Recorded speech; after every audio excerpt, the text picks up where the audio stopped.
하나님께서 값없이 베풀어주신 그 은혜를 누리며 살아가는 꿈미래 모든 분들이 되기를 소망합니다. 특별히 하나님 주시는 그 은혜를 누리면서 우리에게 주어진 일들도 해내서 하나님 앞에 기쁨을 드리는 우리 모두가 되기를 소망합니다. 지난 한 주 그리고 오늘까지 제 입장에서 보면 꿈이 있는 미래교회 오픈하우스를 하고 있는 것 같아요. 임지 여기 옮기고 난 다음에 바쁜 거 좀 지나고 나면 얼굴 한번 보자 했던 분들이 지난주에 이제 다 만나게 됐습니다. 화요일 날 저녁에도 그렇고요. 또 목요일 오후에도 그렇고 오늘 아틴도 왔고 저희 처가 식구들도 있다가 1시쯤 이렇게 온다고 이제 했습니다. 누군가의 초대를 받거나 찾아가는 일은 굉장히 좀 기쁜 일이에요. 앞에서도 제가 잠깐 말씀을 드렸지만 내가 좋아하는 사람, 좋아하는 일 그런 모임에는 되게 기분 좋게 가죠. 근데 반대로 그렇지 않은 일들에 대해서는 사실은 좀 꺼리게 되는 무슨 핑계를 대서라도 가고 싶지 않은 그런 경우가 있습니다. 뭐 조금씩 풀려가고 있지만 코로나19라고 하는 특수한 상황 가운데 어디인가 초대된다라고 하는 것, 또 초대한다라고 하는 것 그 자체가 좀 기쁜 일이지 않을까요? 누군가를 만나러 간다는 그 자체가 그런데 이렇게 본인도 그렇고 또 초대를 하는 사람도 그렇고 초대받는 사람도 그렇고 기분 좋게 하는 분이 계십니다. 바로 하나님이세요. 언제나 하나님 곁으로 오라고 늘 초대하시죠. 그리고 오기를 바라고 계십니다. 그런 하나님의 부르심에 우리는 갈게요 라고 소위 말하는 영혼 없이 대답하고 마는 게 아니라 네 가겠습니다 라고 대답하고 정말 그 부르신 그때에 가야만 합니다. 왜냐하면 그 안에 우리를 향하신 하나님의 끝없는 사랑의 마음이 담겨 있기 때문이죠. 오늘 우리가 함께 나눌 말씀은 이 잔치에 초대받은 사람과 초대한 사람의 이야기를 예수님이 들려주셨어요. 들려주셨는데 그때 겸손한 마음으로 또 자비를 베푸는 마음으로 잔치에 참여하라고 하는 이야기를 들려주셨습니다. 그 이야기를 듣고 난 다음에 한 사람이 이야기하는 거죠. 하나님의 나라에서 음식을 먹는 사람은 복이 있습니다 하고 이야기했어요. 그랬더니 예수님께서 그 말씀을 들으시고 오늘의 이야기를 들려주십니다. 마태복음 2장 1절부터 10절에서도 같은 이야기가 나오는데 관점이 좀 달라요. 마태복음에서는 예수님께서 예루살렘에 들어가신 다음에 그곳에서 대제사장들과 또 이 장로들 또는 바리새파 사람들과 함께 이야기를 나누면서 유대인과 이방인의 구원, 모든 사람들이 다 구원받을 수 있다. 그러니까 이방인과 유대인 구분 없이 구원받을 수 있다라고 하는 이야기에 초점이 맞춰져 있다라면 오늘의 말씀은요. 예루살렘을 향해 가시는 길에 바리새파 사람의 집에 들려서 그 잔치에 참여했을 때 들려주신 이야기입니다.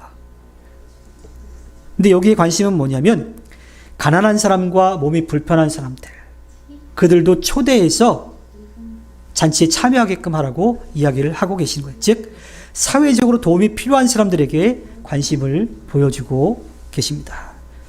요즘 어디를 가든지 사회적 거리두기 표시가 보이시죠? 사실 우리 예배 자리에도 지금 표시가 되어 있어요.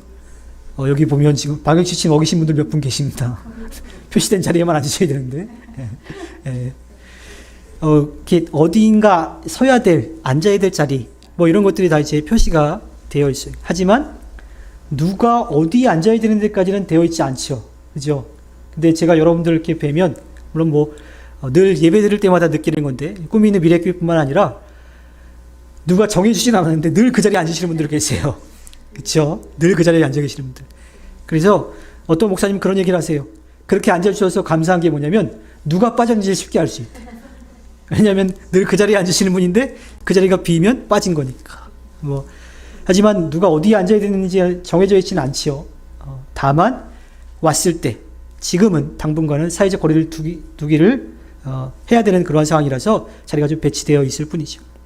그런데 예수님 당시의 유대인들은요. 잔치에 참여하든 뭔가에 참여하든 자리가 정해져 있었어요. 누가 어디에 앉아야 되는 거예요.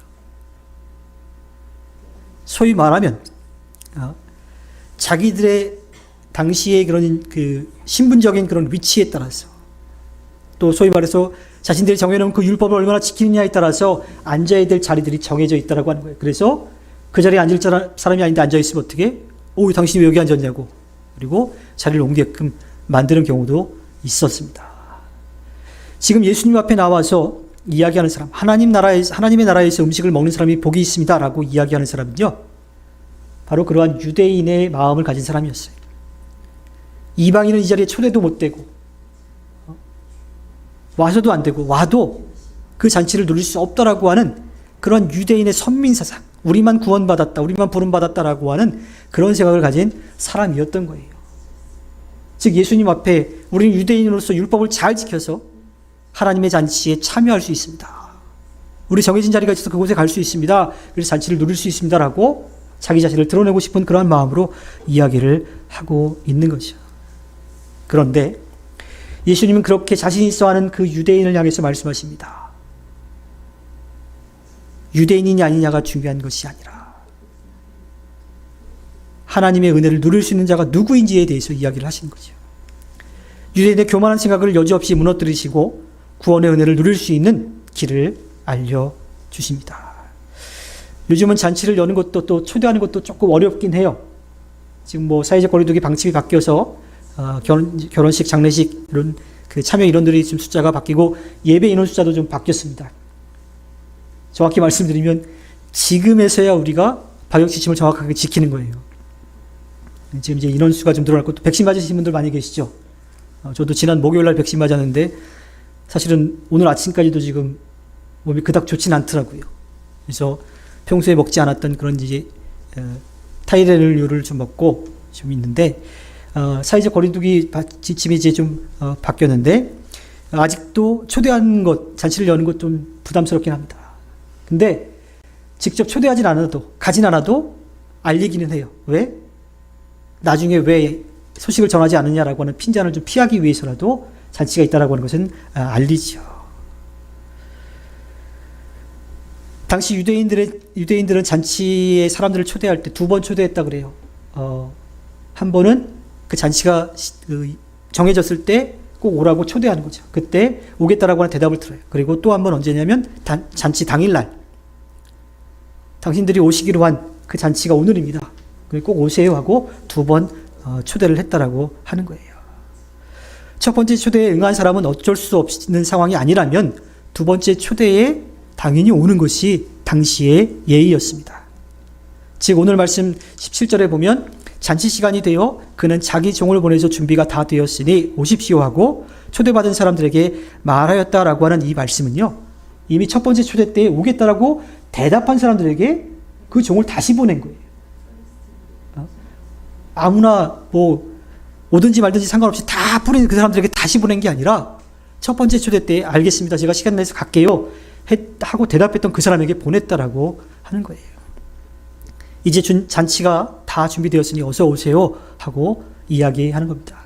그런데 이어지는 예수님의 이야기에서 잔치의 첫 번째 초대에 응한 사람들 중에 3사람을 대표해서 이야기하는데 다 뭐라 그래요? 난 못 가겠다.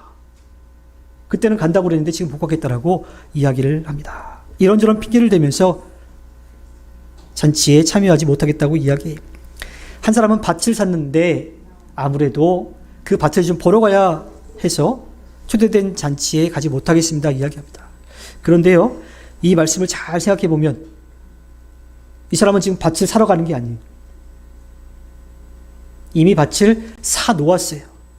사놓은 밭을 확인하겠다라고 하는 거죠. 급할까요? 급하지 않을까요? 급하지 않아요. 이미 샀는데 어떻게 할 거예요? 제가 아내랑 처음 집을 구할 때, 신혼집은 아니었고요. 저희가 직접 알아보고 집을 구할 때 몇 군데를 부동산을 돌아다니다가 집이 괜찮은 데가 나왔어요. 가격도 그렇고 위치도 그렇고 집 모양도 그렇고 괜찮더라고요. 그래서 이거 괜찮다라고 생각하고 그 집을 이제 계약할 마음이 있었는데 혹시 모르니까 몇 군데 더 보자 하는 마음으로 다른 데를 보러 갔는데 그 사이에 그 집이 계약이 됐어요. 그때 처음 알았습니다. 괜찮은 집이 나오면 다만 얼마라도 좀 계약금을 걸어놔야 된다라고 하는 거. 그렇지 않으면 놓친다라고 하는 걸 그때 알았어요. 근데 지금 이 밭을 산 사람은요, 저처럼 그 당시처럼 그렇게 급한 일이 아니에요. 이미 다 산 거예요. 샀으니까 그냥 확인하는 차원이라서 지금 당장 가서 볼 필요가 없었던 거죠. 모든 일을 제쳐두고 초대에 응하겠다고 했던 그 잔치에 안 갈 이유가 없었더라고 하는 거예요.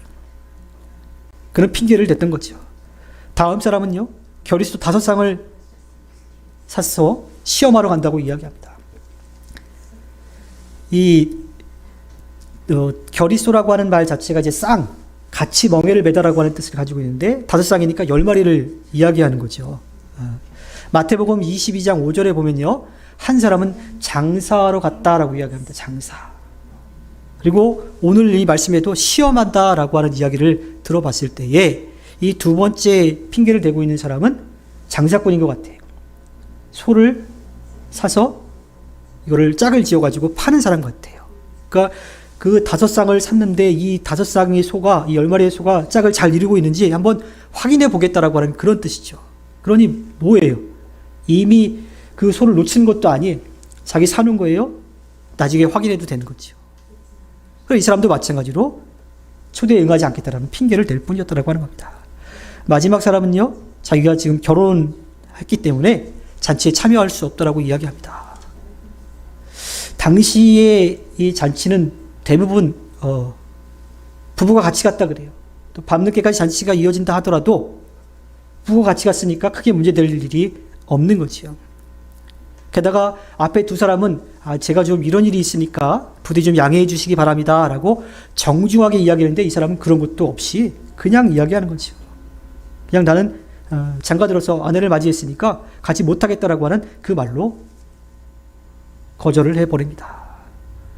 마태복음 22장 6절에 보면 그리고 나머지 사람들은 그의 종들을 붙잡아서 모욕하고 죽였다라고 하는 말이 나오고 있는데 이 세 번째 사람은 그렇게 좀 악한 마음을 가지고 자신을 다시 부르러 온 그 사람들을 괴롭혔던, 죽였던 사람과 마찬가지인 거예요. 이 사람은 잔치에 초대한 사람에 대해서 아주 큰 반감을 가지고 있고 고의적으로 초대를 거절한 사람인 것이요. 이렇게 세 부류의 사람은 다 준비된 잔치에 이런저런 핑계를 대면서 가지 않았습니다. 이들은 하나님이 부르실 때 응답하지 않은 사람들이에요. 이들은 첫 번째 초대에 가겠다라고 응답은 했지만 정작 잔치날에는 거부했습니다. 이들은 당시의 유대인들이었죠. 왜냐하면 하나님에 대해서는 알았지만 하나님 말씀을 지키겠다라고 하는 율법은 지켰지만 하나님의 말씀은 듣지 않았던 거지요. 예수 그리스도는 믿지 않았던 그러한 사람들입니다. 그도 그럴 것이 자신들이 지금까지 누려왔던 것들을 다 내려놓아야 했기에 또 자신들이 인정하지 않았던 그 사람들도 죄인이 아니라 용서받은 사람들이라고 하는 것을 인정해야 했기에 그들은 예수님을 쉽게 받아들일 수 없었던 겁니다. 15절에 하나님의 나라에서 음식을 먹는 사람은 복이 있습니다 라고 하면서 선민인 자신들을 드러내려고 했던 그 사람들을 그들은 이제 하늘나라에 갈 수 없다라고 하는 그 대답을 들었을 때 그들이 해야 될 행동은 과연 무엇이었을까요? 그들은 예수님의 말씀을 들어야만 했던 겁니다.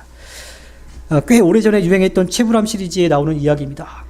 공감하시는 분들은 저랑 비슷한 세대일 것 같은데 안정민 집사님 너무 힘들어 하시는데 채불암 이야기는 좀 힘들어요. 아 그래요?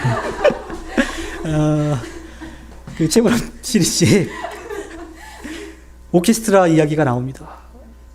오케스트라의 심벌즈를 치는 일을 한 이 채불암 씨가 연습에 한 번도 빠지지 않고 계속 나갔어요. 근데 이 지휘자가 봤을 때 조금 한다는 사람들이, 악기를 한다는 사람들이 다 어때? 연습하러 안 오는 거예요.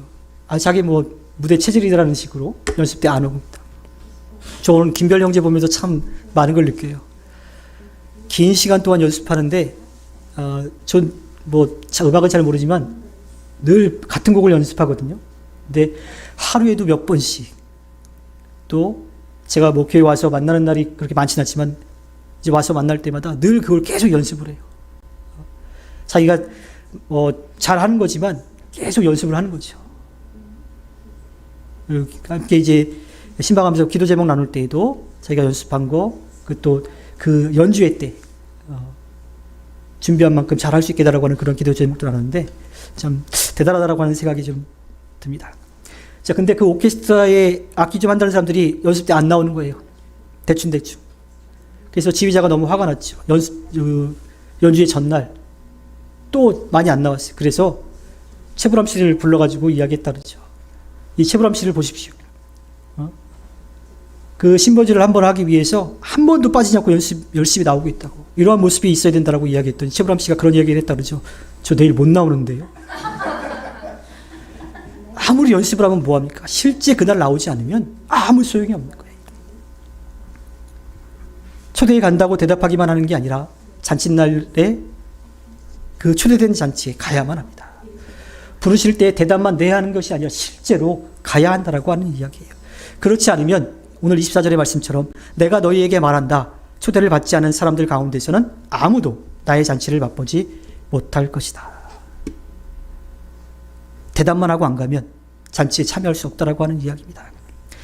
이어지는 이야기는 종들이 초대에 이런저런 핑계를 대고 오지 않은 사람들에 대해서 주인이 화가 나가지고 그 비어있는 잔치 자리를 채우라고 하는 이야기가 나옵니다. 그런데요, 이번에 초대되는 대상들이 달라졌어요.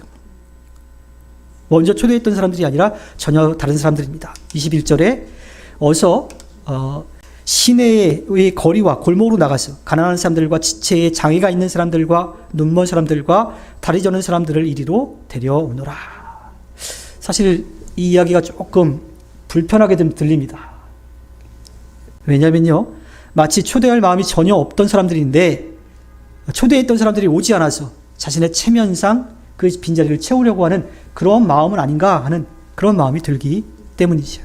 그런데요, 예수님께서 이 이야기를 들려주시는 이유를 알면 오히려 우리를 향하신 하나님의 사랑이 얼마나 큰지를 우리는 다시 한번 깨닫게 됩니다.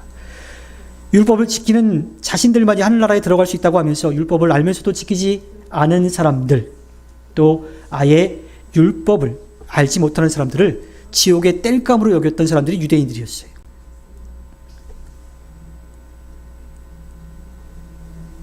즉 그런 사람들을 향해서 예수님이 그 생각이 잘못되었다 하는 것을 알려주시려고 이 이야기를 들려주시는 거죠. 어서 시내의 거리와 골목으로 나가서 가난한 사람들과 지체에 장애가 있는 사람들과 눈먼 사람들과 다리 저는 사람들을 이리로 데려오너라. 이 말은요, 큰 거리뿐만 아니라 작은 골목까지 가서 다 찾아오라고 하는 이야기예요. 만나는 모든 사람들을 잔치에 초대하고 가겠다라고 하는 사람들을 모두 데려오라고 하는 이야기입니다. 하나님의 구원의 은혜는 부르실 때 응답하고 오는 사람 누구나 누릴 수 있다라고 하는 것을 분명하게 말씀해 주시죠. 종로에 가면 피막골이라고 하는 곳이 있습니다. 가보셨나요? 네, 지금 많이 좀 사라지긴 했지요. 조선시대의 궁궐과 관리들이 그 관리들의 집이 가까워서 가마나 말을 타고 가는 사람들이 지나가던 그 길이 종로였죠. 큰 길이었어요. 그런데 당시 조선시대에는 신분 계급이 있었기 때문에 그런 관리들, 그런 사람들을 만나게 되면 평민들은 엎드려서 절을 해야만 했던 거죠. 근데 그 일이 쉽겠어요? 어렵겠어요? 어렵죠. 지나갈 때마다 자꾸 절해야 되니까 얼마나 불편하겠어요. 그래서 그 큰 길, 편한 길을 놔두고 어떻게 해요? 뒷골목으로 다니는 거예요. 그래서 말을 피해 갔다 그래서 피막골, 피막길, 이것이 조금 바뀌어서 피맛골, 이렇게 이름이 바뀌었다라고 하죠. 저도 학교 다니면서 피막골을 좀 자주는 아니지만 가끔 갔습니다. 거기에 고갈비라고 하는 고등어 구이가 있죠. 고기 끄덕이시는 분들은 계시는데 고갈비라고 하는 고등어 구이가 있고 또 파전도 있고 국밥집도 있고 그래서 친구들과 가끔씩 갔던 그런 이제 추억이 있는데 지금 많이 사라졌어요. 그런데 그 피막길을 막고 세운 건물이 있습니다. 1907년에 착공을 해서 그 피막길을 막고 세운 건물이 있는데 서울 YMCA 건물이에요. 그냥 그 길에 세운 게 아니라 뜻이 있다 그래요. 뭐냐면 이제 신분 사회가 사라졌으니까 모두가 다 평등한 사회니까 특별히 믿음 안에서는 어느 누구나 하나님의 구원을 받을 수 있는 자들이니까 큰 길, 사람 그 고관들의 다니는 길 때문에 절한다고 피해 다니지 말고 이제 당당하게 평등하니까 그 길로 다니라고 그 길을 막았다라고 이야기를 합니다. YMCA 건물이 그렇게 세워졌다 그래요. 오늘 말씀에 나오는 골목도 같은 이야기입니다. 당시에 가난하고 또 아팠던 사람들, 장애가 있는 사람들은요, 하나님으로부터 하나님께 죄를 져서 벌을 받아서 저 사람 저렇게 됐다라고 하는 이야기를 들었어요. 그런 정죄를 받았어요. 그러니 그 사람들이 큰 길로 다닐 수 있겠어요? 그러고 싶지 않았겠죠. 그 사람들 만나고 싶지 않았겠죠. 그러니까 작은 길로 숨어 들어갔던 거예요. 예수님은 지금 그곳에 숨어 있는 사람들 이제 당당하게 나오라고 그들을 초대하라고 하는 이야기입니다. 그런데 그렇게 마을을 돌아다니면서 사람들을 초대해서 데려왔는데 여전히 자리가 비어 있어요. 이것은 무엇을 뜻할까요? 그 잔치가 얼마나 컸는지를 알려주는 거예요. 초대하는 사람들 다 왔어도 자리에 남았던 거예요. 그래서 주인은 이야기하기를 다시 종에게 큰 길과 산 울타리로 나가서 사람들을 억지로라도 데려오라고 하는 이야기입니다. 그래서 자신의 집을 채우라고 이야기해요. 잔치를 얼마나 크게 벌리고 있는지 마을 사람들을 다 불러도 남고 다른 동네까지 가서 불러와도 될 정도로 그렇게 잔치를 벌렸다라고 하는 이야기입니다. 즉 초대한 사람이 안 와서 억지로 채운 게 아니라 모든 사람이 다 올 수 있는 큰 잔치를 베풀었다라고 하는 거예요. 그리고 초대에 응한 사람은 누구라도 와서 그 잔치에 참여할 수 있게 하시겠다. 그러한 하나님의 큰 사랑의 마음을 예수님은 지금 전해주고 있습니다.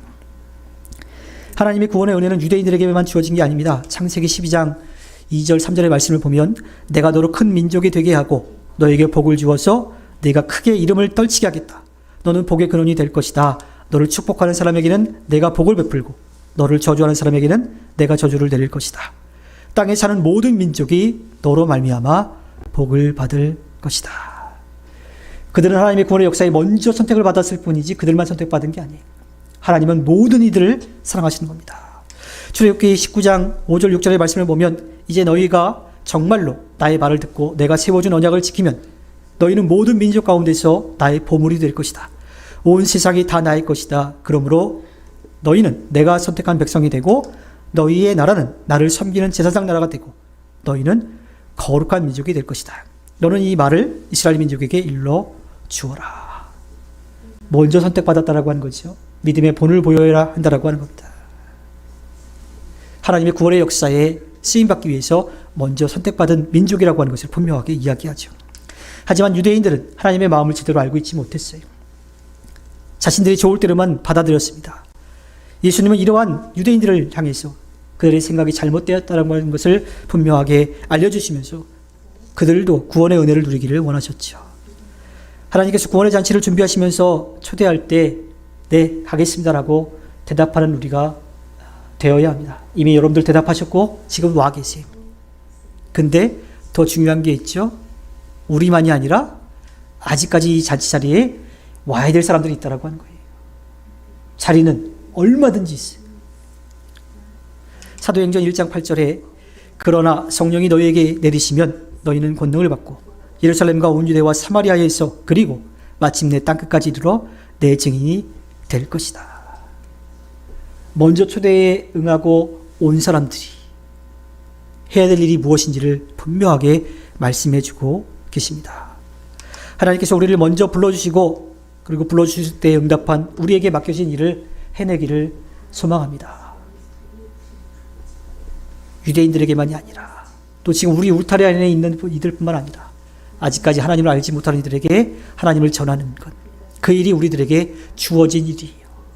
하나님이 부르실 때 대답할 뿐만 아니라 오고 또 온 다음에 우리가 해야 될 일을 해서 하나님이 부르실 때에 찾아올 수 있게 하는 그 일도 감당해서 하나님의 기쁨을 드리는 꿈일의 모든 분들이 되기를 주님의 이름으로 부탁드립니다. 기도하겠습니다.